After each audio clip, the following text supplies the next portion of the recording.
Saya dari eskul ya, untuk meliput kegiatan sekolahan, namanya Sambang Sekolah.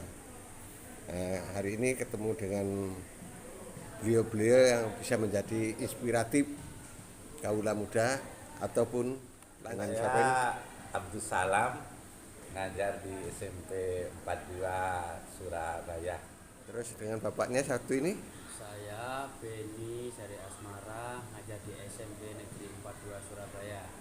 Oke, gini Pak, bisa diceritakan, kan setiap remaja atau mulai anak-anak kan mempunyai angan ya, angannya apa hingga jadi profesi sekarang. Monggo, siapa dulu yang mau? Oh, iya. Saya dulu itu memang pengen jadi guru karena dulu waktu saya SD itu jadi guru itu enak gitu. Yang pertama itu kalau datang dulu kan sepedanya diambil sama siswa, kemudian tasnya. Pokoknya dulu waktu saya masih kecil itu jadi guru begitu terhormat, begitu mulia. Dan kemudian kalau rapotan dulu waktu saya SD itu enak jadi guru, anak telur, bawa kue. Sehingga saya pada waktu itu berpikir, wah enak ini jadi guru. Sejak saat itu saya memang bercita-cita jadi guru. Saya kira awalnya seperti itu. Oh gitu. Terus kira-kira ada ndak perjuangannya dari cita-cita hingga sekarang? Oh iya, saya dilahirkan dari keluarga kurang mampu di suatu desa yang jauh, yaitu di Madura, tempatnya di Sumeneb itu. Pada waktu itu ketika saya sekolah SD, kebetulan kan bapak ibu cerai, sehingga ya harus kerja dulu. Biasanya sebelum saya ke sekolah itu saya ke pantai. Di sana ada nelayan-nelayan yang pulang, kemudian saya ngambil ceceran-ceceran ikan dari nelayan itu kemudian dijual untuk sangu. Tentunya karena ikan kadang-kadang ya bau juga gitu. Nanti kalau pada musim kemarau, kalau sudah pulang dari sekolah itu ya kita kerja-kerja di pegaraman itu, garam rakyat itu. Kita bantu para petani, nanti kita dapat garamnya. Garamnya itu di SD, dan jarak dari rumah ke SD itu kurang lebih 8 kilo. Karena kita anak orang tidak mampu ya berjalan pulang pergi dari rumah ke itu kalau di SD-nya. Di SMP-nya juga gitu. Saya kos karena tidak punya uang, ya tidurnya di sekolah.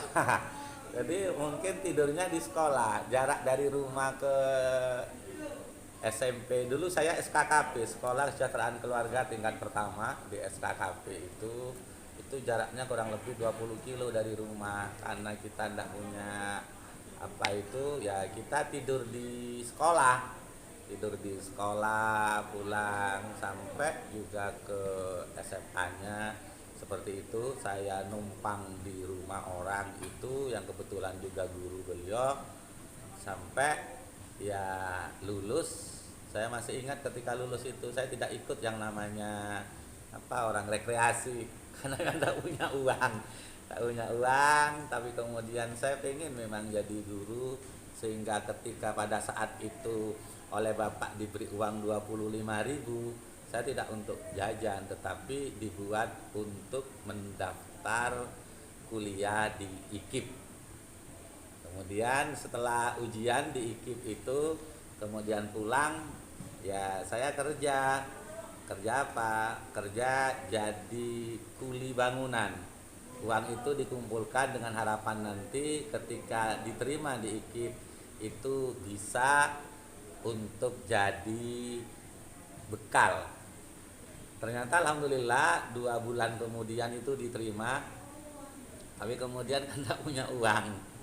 Akhirnya kita kontrak, cari beasiswa, kita jualan apa saja.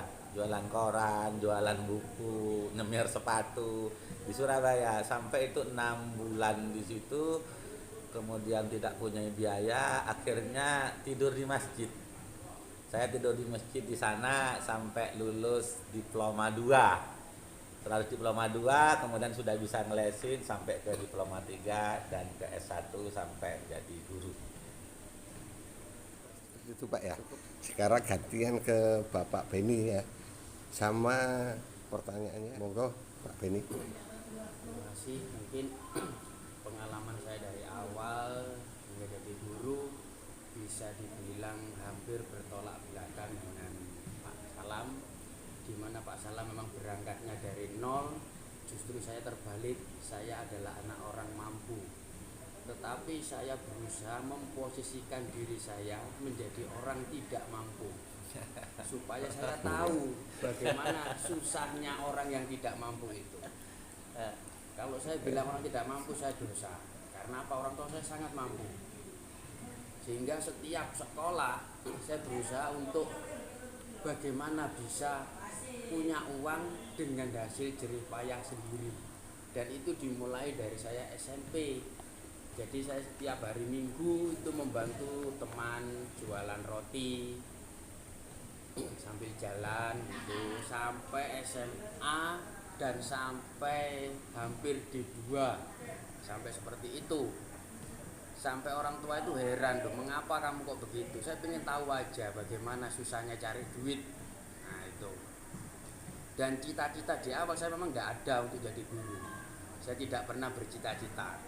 Baru menginjak diploma 2, ada seorang ketua jurusan EVOK itu memberi pengarahan bahwa guru itu enak, nah, guru itu mudah dan masa depannya sangat menjanjikan. Nah, dari situlah saya mulai belajar mendalami bagaimana guru. Nah itu, dan di situ kebetulan keluarga juga banyak dari lingkungan guru juga. Jadi lambat laun akhirnya saya belajar dan akhirnya saya alhamdulillah bisa menjadi guru sampai dengan saat ini dengan jerih payah saya sendiri. Tuh, cerita seperti itu. Perjuangannya Pak, kalau jenengan dari orang kaya ya, Ya, mungkin perjuangannya lebih beda dengan lebih berat saya kalau menurut saya dibandingkan dengan Pak Salam.